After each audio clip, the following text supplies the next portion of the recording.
Hello everyone, అందరూ ఎలా ఉన్నారు? బాగున్నారా? నేనైతే చాలా చాలా బాగున్నాను. సండే రోజు మా తనిష్కకు ఫీవర్ ఉండడం వల్ల మేము వెజ్ చేసుకున్నాం అనమాట. తోటకూర ఫ్రైడ్ రైస్ చేసుకున్నాము.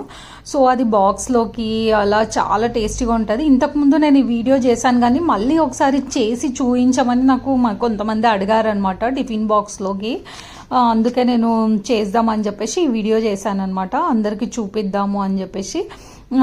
కరెక్ట్ మెజర్మెంట్స్ నేను ఎలా తీసుకుంటున్నానో అలానే తీసుకోండి. టేస్ట్ సూపర్గా ఉంటుంది. ఆకుకూరలు తినని పిల్లలకైతే ఇలా పెడితే చిన్న చిన్న కట్ చేయాలి తోటకూరని. అప్పుడు ఆకుకూర కనిపించదు కదా, ఈజీగా తింటారు. కొంచెం పులిహోర లాగానే కనిపిస్తూ ఉంటుంది అనమాట ఇవన్నీ వేయడం వల్ల. కావాలంటే కొంచెం లాస్ట్కి మీరు నిమ్మకాయ వండుకొని కూడా తినొచ్చు. టేస్ట్ సూపర్గా ఉంటుంది. ఇంకా నేను ఆ రోజు సండే కాబట్టి ఇంకా మేము ఇలానే తోటకూర ఫ్రైడ్ రైస్ చేసుకొని తిన్నామన్నమాట. ఇంకెవరైనా నా ఛానల్ సబ్స్క్రైబ్ చేయకపోతే సబ్స్క్రైబ్ చేసుకోండి, లైక్ చేయండి, వీడియో లాస్ట్ వరకు చూడండి. మీకు ఒకవేళ వీడియో నచ్చకపోతే డిస్లైక్ చేయండి, లేదంటే కామెంట్లో ఏదో ఒకటి పెట్టండి. ఏదో ఒకటి మాత్రం ఖచ్చితంగా పెట్టండి. అప్పుడు మాకు తెలుస్తుంది కదా వీడియో నచ్చింది నచ్చలేదు అలాంటివి తెలిసిపోతుంది కదా. నెక్స్ట్ మనం ప్రాసెస్లోకి వెళ్దాము. ఫస్ట్ ఇట్లా వెడల్పాటి గిన్నె తీసుకుంటే ఏంటంటే మనకు కలపడానికి చాలా ఈజీగా ఉంటుంది అనమాట.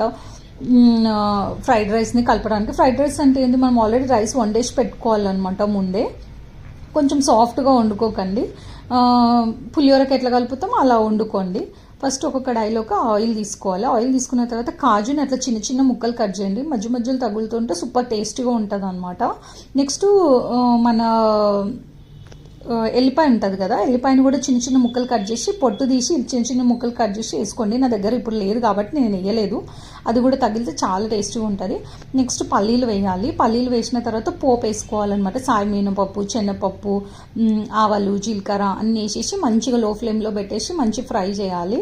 అవన్నీ ఫ్రై చేసిన తర్వాత కరివేపాకు వేసుకోవాలి.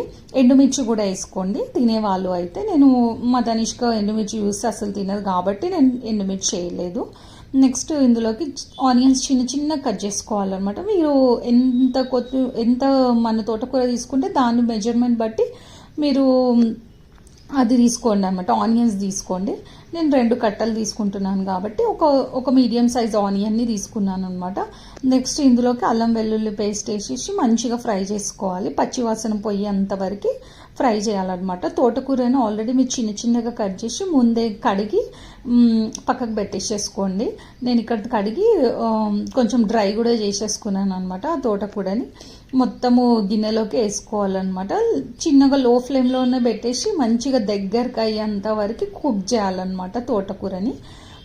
తోటకూర హెల్త్కి కూడా పిల్లలకు కూడా చాలా చాలా మంచిది. వారంలో ఒక 3 రోజులైనా పిల్లలకు ఆకుకూరలు పెట్టడానికి ట్రై చేయండి. నేనైతే ఖచ్చితంగా ఏ కూర చేసినా చేయకపోయినా మార్నింగ్ ఏంటంటే బాక్స్లో ఫ్లేవర్ రైస్లో తీసుకోపోతారు కదా, మనం పుదీనా రైస్, పులిహోర అని, ఆలు రైస్, టొమాటో రైస్ ఇలా తీసుకెళ్తారు కదా.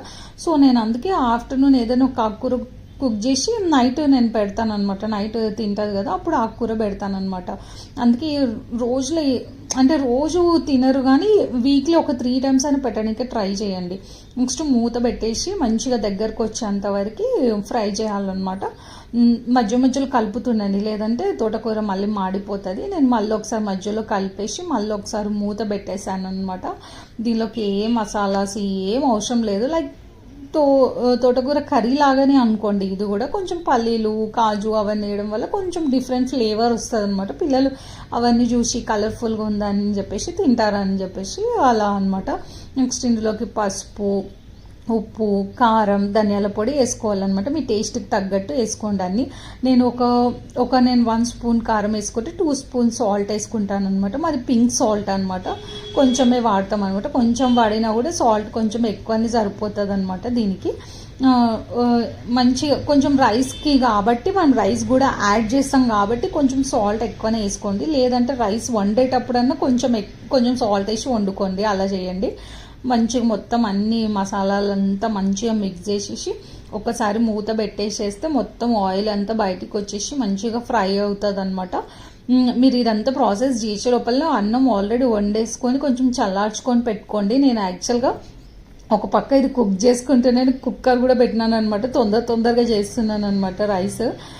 చెప్పినాను కదా 4 days నుంచి నాకు ఏ వర్క్స్ కూడా అవుతలేవు. మా తనుష్కకు ఫీవర్ రావడం వల్ల తన పక్కనే కూర్చోవడం అయిపోయిందనమాట. అందుకే నేను అలాగే వేడి రైస్ అలాగే వంపేశాను అనమాట గిన్నెలోకి. చూడండి కుక్కర్లో వండాను అనమాట. ఇక అలాగే వంపేశాను అనమాట. మొత్తం ఇట్లా పడిపోయింది ఒకటేసారిగా.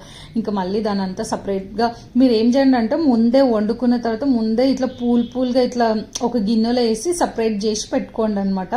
అలా చేసుకుంటే ఈజీగా ఉంటుంది అనమాట. నాకేమో ఇంక ఇదంతా కొంచెం ప్రాసెస్ అయిందనమాట. ఫస్ట్ ఈ ఉండాలంతా మొత్తము సపరేట్ చేసేసి కలుపుకోవడానికి సేమ్ ఇలా కలిపేసేసరికి ఇలాగ అనిపిస్తుంది చూడండి. సేమ్ పులిహోర లాగానే కనిపిస్తుంది.